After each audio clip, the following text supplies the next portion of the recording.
It's the Underpowered Hour. On this week's show, we're joined by Jenna and Liza to recap the Anarch North Star Rally, Rusty Water, a high cap, and Astro Bob. And now, without further delay, here's the show.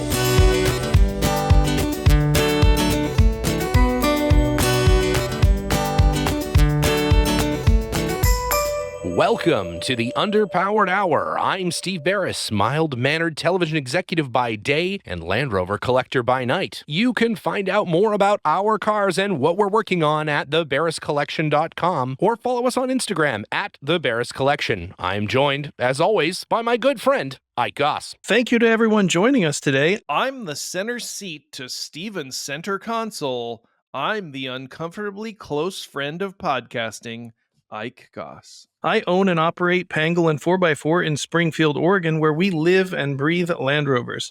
Check us out online on Facebook, Instagram at Pangolin 4x4. Let's get started. All right, Ike and Liza and Jenna, you're back from a great trip to Minnesota, which we're going to hear all about in a second. But first, some exciting Land Rover news. This is Earth-Shattering Literally. Land Rover news. As hold on to your butts. Hold on to your butt. As literally, this affects the very material that Land Rovers are constructed of. So, Ike, what is news when it comes to Land Rovers and their shortage of a base material that makes up a fundamental building block of all Land Rovers? Aluminum is in short supply due to a flood. I thought it was signature panels. I thought they were running low on signature panels. There's just not enough people to sign them. Yeah, they just can't. Jerry's wrist is getting sore from all the the signature panel. So apparently there was some flooding last week in Switzerland, and this flood damaged an aluminum production facility that supplies Land Rover with their aluminum for their panels. In related news, Land Rover has decided to discontinue their steel wheels for their Defender. What? Yeah. After some 75 years of having steel wheels for Land Rovers, no more. Meaning they're going to have to rely on aluminum wheels. Yeah. Now you see the problem with that decision.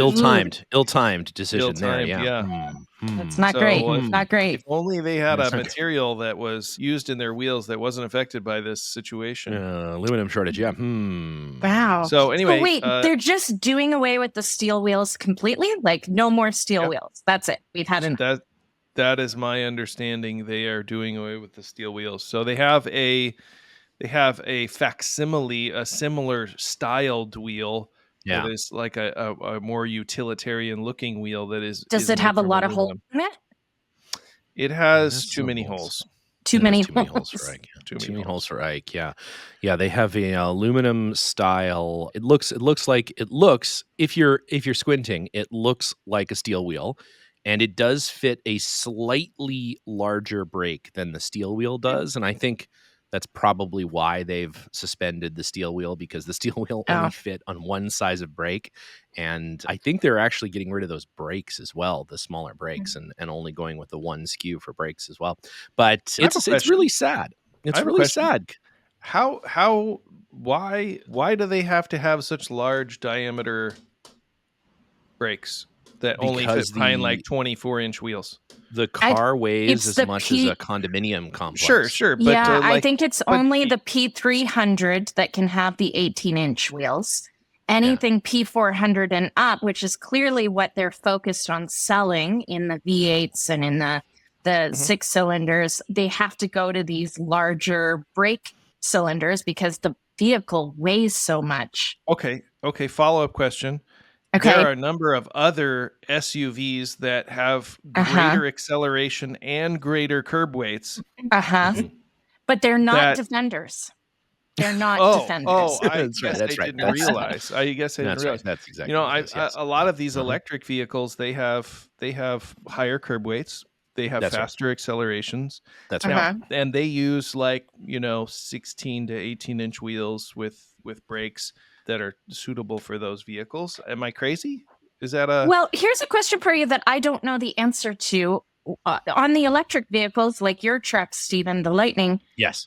do they just use standard brakes like on the regular F-150? How does the regenerative braking work? The brakes are no different. It's just reclaiming some Brakes of are that the same. power.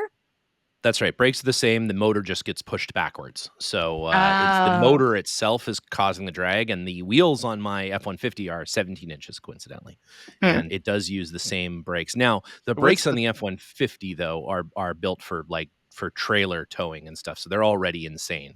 They just put more more pistons into the caliper of the F-150. So they don't actually make the rotor all that much bigger. They just put more pistons into the caliper to make it. So what's the towing capacity for your Lightning? Do you know? 10,000 pounds. And what about 10,000 pounds, but you can only go 20 miles. 20 miles, 2 blocks. Yeah. And what's the towing capacity on the Defender? 8,500. Okay, so the F-150 has a higher towing rating, higher gross vehicle weight, et cetera. And the F-150 weighs almost 7,000 pounds. The Lightning does almost 7,000 pounds. Yeah, and yet they still have sufficient brakes, I'm assuming. Yep. It will stop dead. Like, it'll throw you through the windshield when the automatic braking kicks in. Like, you're about to hit something. It tries to murder you by choking you to death with the seatbelts. I don't understand how Land Rover, the only way they can make the brakes better is to make the diameter of the calipers like a medium pizza. That's the only way they can stop it. Yeah. No, it's like family size.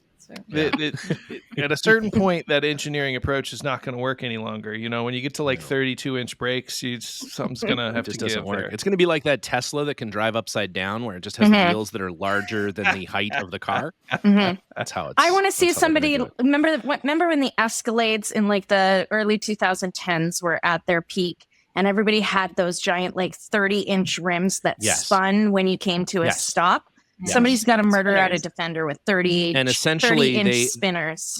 They just had a strip of rubber around the outside. I don't even think there was air in it. It was just basically just like it was like a forklift tire. Yeah, your sidewall was maybe 3/4 of an inch. Yeah. So you're just basically describing a regular Defender, just with little spinning hubcaps on it.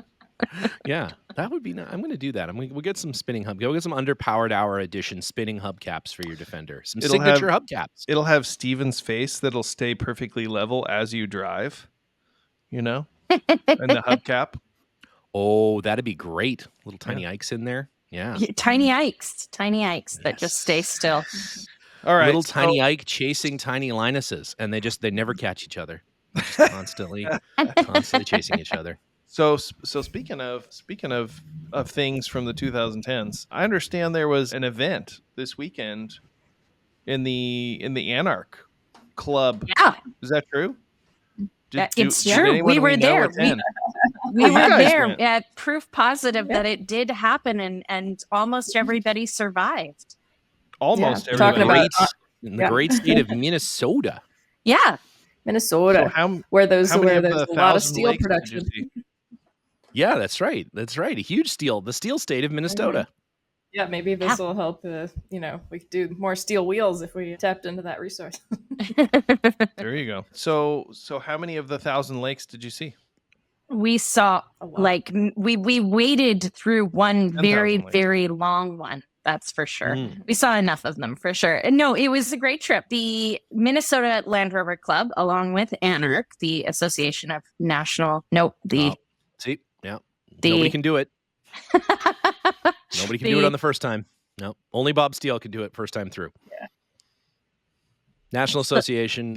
No, I can't even do it. You can't even do it. What's the North American Land Rover Clubs? North American. That's right. There's no Land Rover in there. The Association of North American Rover Club. So the two clubs were putting on the North Star Rover Rally, which is typically it's their annual picnic. And this year it was kind of elevated to the level of an Anarch event with RTB course and RTB trials and, a whole bunch of trail runs and a dinner at a ski resort. It was a really awesome weekend, and we saw a lot of familiar faces that you guys saw last year at Great Peak, or that we saw in Oregon just a couple months ago at the PCRC event. But yeah, they did an awesome they did an awesome job putting on a great weekend Rover event. Very cool. And So- on the way there, well, for a few questions. First of all, you got to drive a very, very special vehicle, and I hear we didn't know this. We knew you were driving a great car there, but we didn't know it was sort of also a little bit infamous. But you got a real treat of a vehicle. I have to say, this is like one of my maybe top 3, I don't know, favorite Land Rovers from a type standpoint. What did you guys get to drive while you were there? Jenna? We were fortunate to be hosted, I guess vehicle hosted, by Gustav, one of the club members there in Minnesota. And he great lives in all-around guy, Minneapolis. for sure. Yep. And so he was generous enough to loan us his high-capacity pickup, which it was I don't exactly know what year, 80s. High capacity pickup. It was just 300 TDI. Yeah.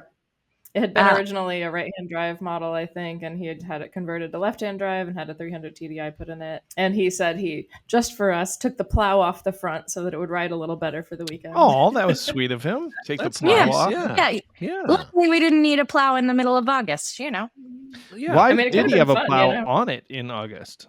Yeah, Minnesota just is one of those places you never know when you might need a plow. I mean, old you need August a plow in Minnesota until well into May. So, it's true. Yeah.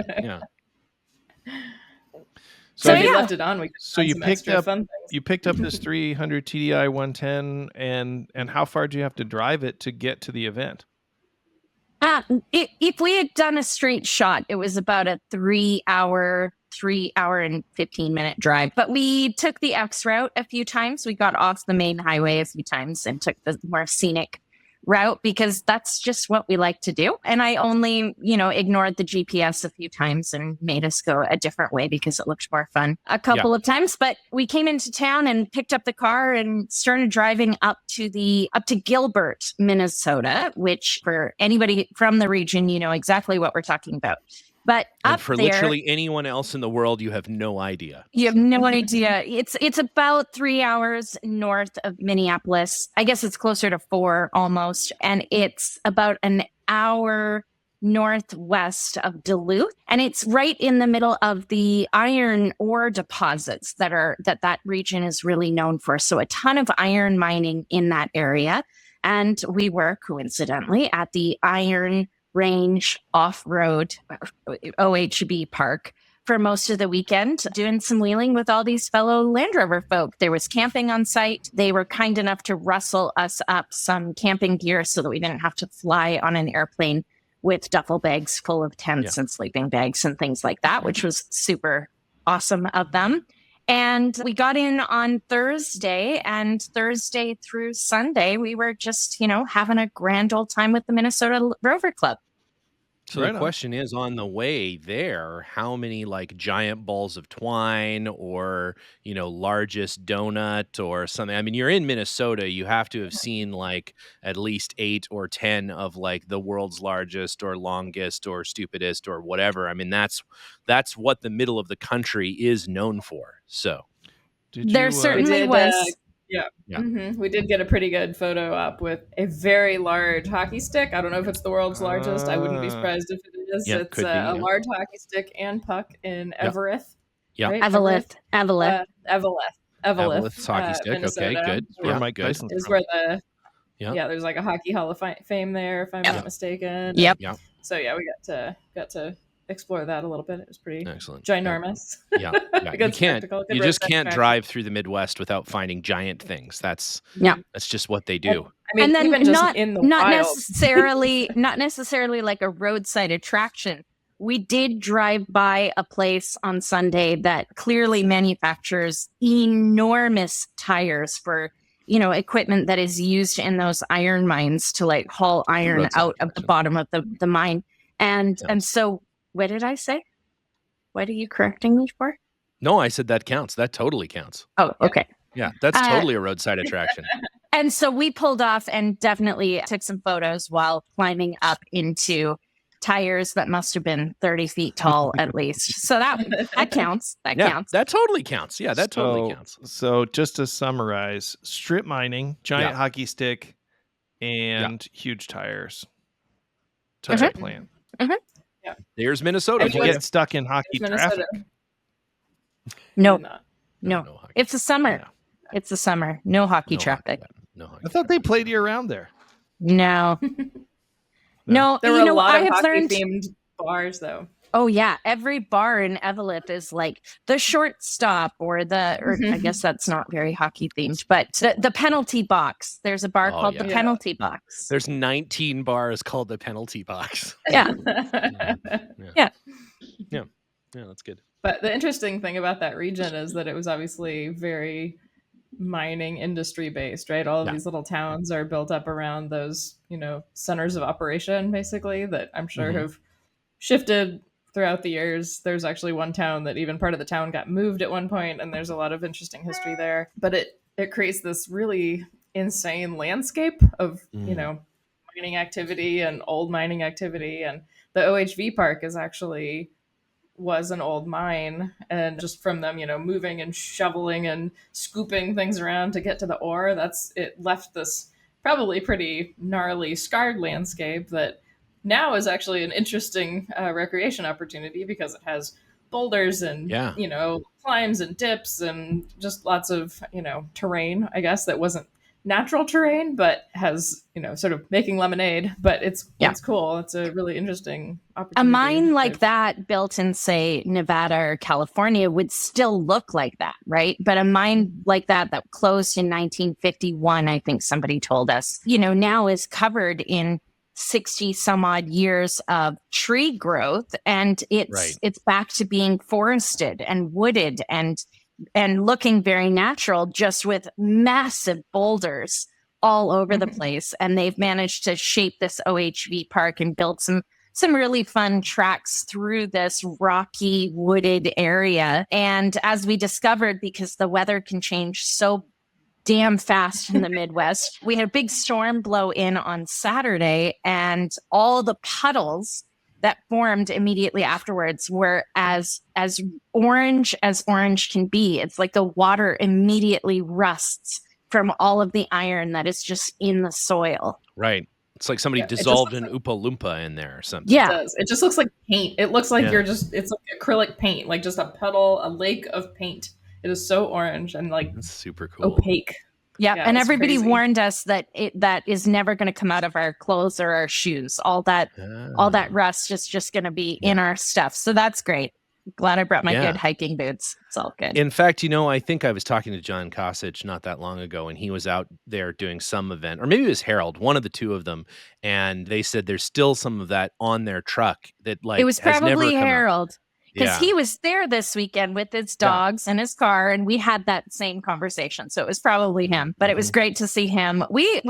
Speaking of Harold, there was a whole bunch of, Rover royalty per se. Yeah, the All-Stars were there. Yeah, lots of All-Stars. Of course, Harold from Center Sphere, and we had Joe from Lost Cause Ranch was there. Oh, that's a treat, man. Of course, we had Jeff Aronson with Rovers North, and it's Jeff not a Rover event, in fact, unless Jeff Aronson is there. It's just an event. Sure. It's just a bunch of people getting together. Like at the other Anarch events, Jeff brought out a team from the East Coast. This time it was Scott Preston and Alex from Rovers North, and they built another awesome RTB course. So huge shout out and huge thank you to those guys. They put in an enormous amount of effort. And a lot of the people in the Minnesota club had never done they'd never seen an RTB trials course before. Yeah. So, a really great opportunity for a lot of these enthusiasts, at their own home club to take their car and, try it out and build some skills and build some confidence. And the guys, of course, did an amazing job with that. And it's always good to see their smiling faces. So big thank you to them for the effort that they put in there. And then, of course, we had the Anarch Cup that Jenna and I were somewhat involved in organizing some of the events that happened around that this year. Bob Steele, of course, was there, and a bunch of the guys that competed in other Anarch Cup events were, playing down for more points. And they asked Jenna and I to set the physical challenge this year for the Anarch Cup. And Jenna and I spent many hours scheming. And I think we came up with something that definitely was a ton of fun. It was glorious. For you or them? Yeah, tell us a little bit about the physical challenge setup that you guys were in charge of putting together. It sounded from your description like this was a real step up from physical challenges of the. It was as much mental as a physical. That was exactly it. So just for a little context, we were brought out by these organizations to be guests of this event to talk about our adventures in the Rebel Rally. And we were going right from our talk about the Rebel Rally right into this physical challenge. And we figured, it might be good to give them a taste of what it's like to have to do something very physical and very, very, very challenging, while also having to exercise your mental capacity at the same time. And throw some, trickery in there. We did throw some trickery in there. We started off by giving the teams, they were given a piece of paper and they were told, your friend is in the woods and has a flat tire. You've got to bring your friend a flat tire. So they were given a distance and a bearing to go, but we gave them a back bearing, meaning all three teams went in exactly the wrong direction. They all read that. And just for those who don't know, what's the difference between a regular bearing and a back bearing? It's a difference of 180 degrees. If you take a back bearing, that's the number that should be behind you, not in front of you. Right. They all read 350 degrees, and they all went to 350 degrees. So they all went north when they needed to go south. Right. One of them started kind of paused and was like, but then just the collective energy of everybody running one direction, they just peer pressured that way. And they were confirmation bias. So they had to roll their tire. So they rolled their tire 100 meters the wrong way. Ooh. Only have to go back then. And then roll so it the other direction. You sadistically watched with glee as all of these people started rolling tires off into the woods in the wrong direction. For sure, they did as exactly poor Bob what we rolled his tire in the wrong direction. Old men just wheezing for breath. But they did exactly what we hoped they would do, which was give the spectators a good show. Now, a lot of the spectators had to leave due to the storm that came through, but it was hilarious nonetheless. They all went in completely the wrong direction. Okay, so now they fixed that. Now they're going in the right direction. They drop off their tire with their supposed friend in the woods, and now they're told to go east, which makes them climb a very steep hill up to where Jenna was. And Jenna was in the center of a sundial that we had set up, per se. Jenna, you want to talk about what happened up top? Yeah. So basically, I was waypoint 2. There were 3 cups around me, one for each of the 3 teams that were lettered with their team letter. And then around beyond me was the sundial of extra cups. Inside the lettered cups that were at my feet, they got to the top of the hill and they picked up their assigned cup. These cups are plastic cups? They're just red solo cups. Yeah. Okay. Yeah. They're just with a rock on top. They're just for markers. Yeah. Is that right? Yeah. For markers, and we stuffed clues in there. So they picked up their cup, and inside their cup was a clue, the next clue, which was basically a bearing. So they had to get their compass on their phone. They just use their phone compasses. Get the compass out and identify which of the cups in this radius was actually their cup, their next cup that would have their next clue in it. And so if they picked wrong, they were supposed to, get a penalty. So they needed to be accurate with kind of their distance and bearing to these cups. So they got their next cup, which then sent them back down the hill to basically the start-finish point, and then gave them another distance and bearing to yet another cup. So they run down the hill to me. They've got to find the next clue, but we had multiple cups on the same bearing. So they had to now actually pay attention to how far they were running. Otherwise, they would pick up the wrong cup. And then when they got that final clue, it had a math problem. They now had to take a coordinate that was in degree, minutes, and seconds and convert it to decimal degrees, which requires two math equations that you have to do. Does anyone know how to do that? Well, wait, knowing that there was a good chance that they might not be sure how to do that, they had the option to run all the way back up the hill to Jenna to get a clue that told them how they could calculate the correct number. Then they had to come back down to me, go get their tire, roll it back to me with the correct equation. Oh my So god. so I guess the end result is you're not invited back. Is that right? Yeah, you're never going to be invited back. Yeah. The I end think result is retrospectively they enjoyed it. they did. But they I were think in cursing the at moment they retrospectively. were highly annoyed with us, but at the end Yeah.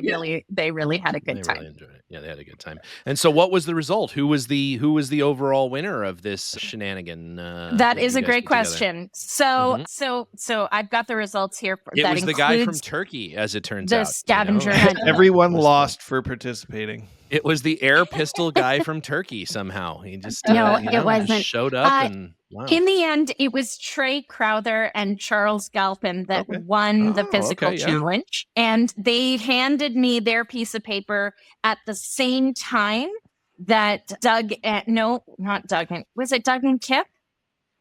Oh, yeah. Doug and Kip. Yeah, they Oh, handed cool. their piece of paper and their tire at the same time as Doug and Kip, but Doug and Kip got one digit wrong. That was the only thing that separated them, was that they just translated one digit wrong. And then in third place was Bob Steele and Clarence Brown. And so after two Anarch events this year, current standings, this includes the scavenger hunt, the orienteering physical Yep, the challenge, whole includes thing, all yeah. of that. After two events, New Mexico 1 is in first place with 11 Yes. points. Rove 1 has Yep. 12 points. Second place, Rove 1 with 12 points. And third place, Rove 2 with 14 points. And so they're all very neck and neck. It's going to come down to the next one, which is taking Yes. place in Alabama The at southeastern the end of yeah. September. Gar. Wow. Gar. Gar, Yeah. the Gulf Atlantic Rover Rally, I believe it is. Sure. Yeah. Gar. Wow. Man, Yeah. it'll be a nail biter down there. It's gonna be Those, it's gonna be real yeah. close. Yeah. Those New Mexicans are a tenacious bunch. They are. They are. They are. They are. They are But no, tenacious. we had a great time. In addition to those kinds of shenanigans, Jenna and I got to go out on a bunch of trail runs with people. There was a huge group that went out on a night run on Friday night that involved a 2-mile water crossing. Wow. It was a lot further away than I think most people were expecting. And it was like just like 7.5 miles of bushwhacking, of insanely tight bushes and things like that, which I think was a surprise to a couple of people. But man, it was a cool night. By that? I mean, everyone did. Mechanically stripped the paint off the side of your car. Yeah, for Everyone sure. got pinstriping, but it just, a few of them it mattered. Yeah. I like Yeah. that when the guy with the most beat up truck is in charge of doing the trail selection, and he's like, this is gonna be great. This is gonna be great. Yeah, everybody should come. Yeah, And, yeah. But it was a There were huge 18 group. cars. Yeah. 18 Yeah. cars, so nobody can turn around. Nobody can it's just No, all No. you're in it. You're in this, No. You're in this it. narrow. tunnel of bushes. Yeah. You're in And the once suck. you're in, right? Like you couldn't even get out of your car. If somebody stopped in front of you, you didn't really want to get out because the water was up past your You're in knees. shin deep water. Yeah. You were in a water You couldn't crossing. even open the door. Like it was so tight in some spots. I mean, you wouldn't have. Oh, even been you able couldn't to have. open your door to get out. And Anyways, I hear that you guys were following our good friend Justin from Lucky 8 we in a were, car and that he had unfortunately had to That poor car. return to that Land poor Rover. car. That poor car. He's gonna need to do a lot of paint work. I'm sure he was not poor. too thrilled about Yeah, that. poor guy. But he had And a really this was beautiful. in the dark. kitted The out pictures V8. looked like it was at night. Is that It right? was. It was very dark. So it's, I think it's we in got- the dark. It's in the water. It's in the bushes. Yeah. Yeah. And I think we got Justin's back to driving a new camp. Defender. I think we got back poor to camp guy. at midnight. Oof. It was like 11. It's a good. It- That's a and good then- night run. That's a healthy night run. It was. Mhm. And you had It lots was. of great extra lighting on your 300 TDI. Hike out. Well, Oh, you mean the parking brake switch light? yeah. Oh yeah, tell us about that mechanical anomaly on that loaner car. I thought that was an interesting issue that you It were was- having. It was a robust electrical system, Mm-hmm. Yeah. It evolved robust over with time. problems. Okay, Yeah. okay. So just think let's it has- distill it down to like some of Yeah. the quirkiest things that were happening. Okay. From the start, let's say it must have a short or a ground issue somewhere.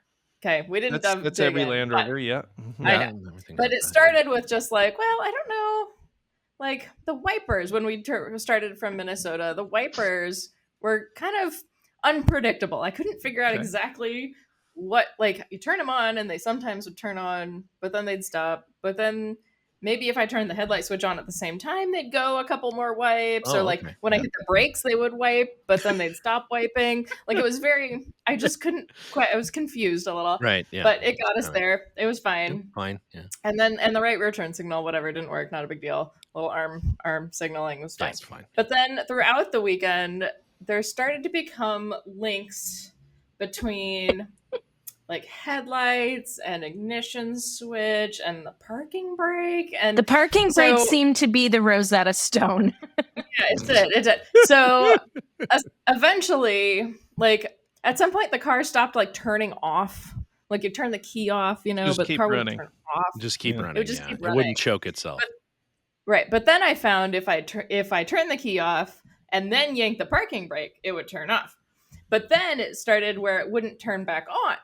Unless but then if unless the parking brake was off, then I could turn the car back on. I see. But then the headlights wouldn't come on while the parking brake was off. The headlights would only work while the parking brake was on. So I had to like ever so slightly.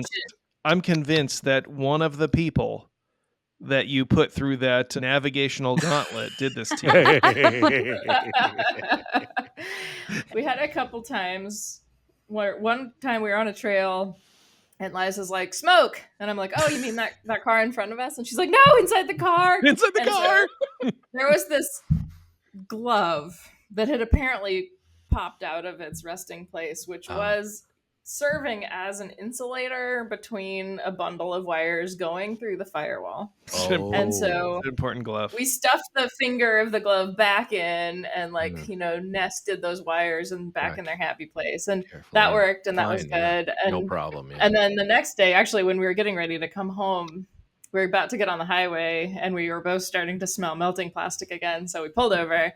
And the same area was like ooey gooey, you know. Mm-hmm. So we ripped off a bunch of little pieces of our LaCroix bubble water box and stuffed them to like separate all the wires. Yeah. So and then it got us introduce a bunch of paper in there. Add some kindling. Normal Land Rover. Had it been so there's something going on. Had we been in California, we would have absolutely set the entire state on fire. But luckily, Minnesota is so damp. We are fine. So damp, you're fine. You don't have to worry about it. Totally fine. So you borrowed this person's car, you set it on fire twice, and fire a couple times, and you stripped all the paint off the outside with branches. And and I understand that there was a borrowed tent that maybe didn't fare particularly well. Yeah, we had a lot of wet gear. We had a lot of wet gear for one night, but it was fine. It was fine. So coincidentally, that car that you just listed, all those things with the electrical gremlins, is for sale. Make him an offer. Great. Yeah. I know just the guy. It was actually a great. I know just the guy who might be interested. Yeah. It was a great car. To be fair, like we're teasing it a little bit because it was really iconically funny, but a big shout out to Gustav. It was so generous of him to lend us that car. And it was a ton of fun. It was a ton of fun. Yeah. It was nice that it wasn't a precious, brand new off the lot Defender that we had to be super, super, meticulous with, because we went out and we had a lot of fun and did some proper wheeling with everybody, and it was a good time. So big thank you to him and to everybody at the club who made that happen for us. It really did make the weekend a super fun. The high cap is like peak Land Rover, man. That is it's one pretty of my fun. Absolute favorite cars. Except that neither of us put two and two together that when we landed in Minneapolis, it was a monsoon. It was absolutely pouring rain, and we got to the high cap and we took a look at our bags. We took a look at And so the first thing we did was go buy a box of garbage bags and just bag all of our stuff and throw it in the back. Yeah. Well, there were sticks for a canvas, but no canvas. Yeah. Way more fun without. Well, nothing like a garbage bag full of wet camping gear to really tell you had a good time. Yeah, That's right. It was great. Yeah. Sounds like so. Finally, before we cap it off for this week, there was talk of Astro Bob, which Ike and I had a running bet is just Bob Steele dressed up as an astrologist. What was the deal with that guy? Astrologist. Astrologist. It's like a He was just gonna astronomer and a read your. He was just proctologist. gonna. Like, Yeah, an astrologist. Yeah, he was just gonna read your like sign and tell you your fortune or Horoscopes, whatever. Yeah, exactly. Yeah. No, definitely not. No, Astro Bob is actually quite famous in that little corner of the world. From There were a Duluth, lot of I think. there were a lot of people not associated with the event who knew that we had gotten Astro Bob to come out for this, and we're very excited about it. He's based out of Duluth. He is an astronomer. He has some pretty phenomenal telescopes that he brought out that they set up really close to where Jenna and I's tent were, and did some stargazing with people and got a really close-up view of Saturn and looked at some galaxies and some stars that orbit each other and some things like that. And he was just a wealth of knowledge. And we didn't get to spend a ton of time with him because the night run went later than we had kind of anticipated. But we did come back and look through his telescope and chat with him for a little bit. He had a laser pointer that felt like it could cut a hole through the earth. Like he could just shine it at the ground and it would come out the other side. It was an unbelievable laser. He crashed a lot of airplanes, a lot of down several 747s. SpaceX. They don't need any help to do that, Yeah, that's so true. no, sorry to disappoint you. It was not Bob Steele doing his best Bill Nye the Science Guy impression. I was really hoping it was his Minnesota alter ego, and that at every one of these Anarch events he would dress in the cultural garb of the area. But, But was Bob Steele wearing the cowboy hat? Was he? Wearing his cowboy hat? No. He was not. He was in a ball cap most of the weekend. Yeah. Okay. All right. Well, good to know. I have a feeling he showed up in the cowboy hat, and somebody told him, Bob, we don't wear cowboy hats up here. No. Maybe he succumbed to peer pressure and switched to a ball cap. All right. Okay. Well, I have to say, I'm a little disappointed that Astro Bob wasn't just Bob Steele with a Walmart telescope, but it sounds like it was much better, actually, much better than that. So that was good. Well, thanks for the report. It sounded like it was a heck of a weekend. And of course, you guys gave a great presentation that was attended by many, and we've got lots of great feedback. It was actually well attended. It was really nice and a really receptive audience. Mm-hmm. We unfortunately didn't think to take any pictures or set up a camera or ask anyone to take pictures or video during this. So there's no actual proof. No proof that it happened. Hey, if you weren't there, it's an experience-based thing. If you weren't there, you weren't there. You got to wait for the next one. I'm sure there will be many more in the future. But yeah, thanks for spending the time out there and hanging out and starting that truck on fire a couple times. You did get some great pictures of that giant hockey stick. So head over to our Instagram if you haven't already to check that out. There's some great photos from the event there. I'm sure video and stuff to follow. So there's a picture of great video of a rock. Just a random rock along the trail, some other things like that. So head over there and enjoy that. Also, head over to the old... Yeah, please like and subscribe. Helps pay for all the mechanical repairs that our staff has caused to be necessary on other people's cars. On other people's cars. Yep. That's exactly right. We also should splice together some of the little snippets we have of the physical challenge of everybody running amok, trying to find our checkpoints. Pushing tires throughout the woods. Some people say that they're still there. They're still pushing those tires. It's a very Sisyphusian sort of event that these two put on. So we'll put that up on the YouTube. Speaking of the YouTube, if you haven't headed over there, man, we're getting like dangerously close to that 1,000 subscriber mark. And we just can't wait to find out what happens when you get to 1,000. I believe they. I think once you get there to 999 and the next person subscribes, one person will drop away. Unsubscribe. Unsubscribe. Yeah, that's right. They kill one of them. They kill one of your subscribers. Or it just rolls over the Odo. That's like maxed out, and it just goes back to zero. It just goes back to zero. Like, no. Speaking of Sisyphean efforts. Yeah, Joe from Lost Cause Ranch was there, and you guys spent some time with him. We're hopefully going to do really want to do some kind of collaboration with Joe at some point in the future. I don't know what it's going to be, but Ike and I might have to head out there. And it was a great crossover of Land Rover content creators where he and I looked at each other, realize we know a lot about each other, but have never actually met in person. And it was like we've been friends for a long time. So it was really awesome. Yeah. Well, with that, it's been Slice. Thank you so much for heading out there and representing the Underpowered Hour, the Rebel team, and just general shenanigans and torture via tire rolling. We appreciate it was it. all big thank you to Minnesota Land Rover Club and Anarch for helping get us out there and, treating us like VIPs all weekend. We really appreciate it. Huge thank you to all their sponsors that made the event possible. Fantastic. Well, until next week, we'll see you out there, and good luck and Godspeed. Thanks, everybody. See you on the trails.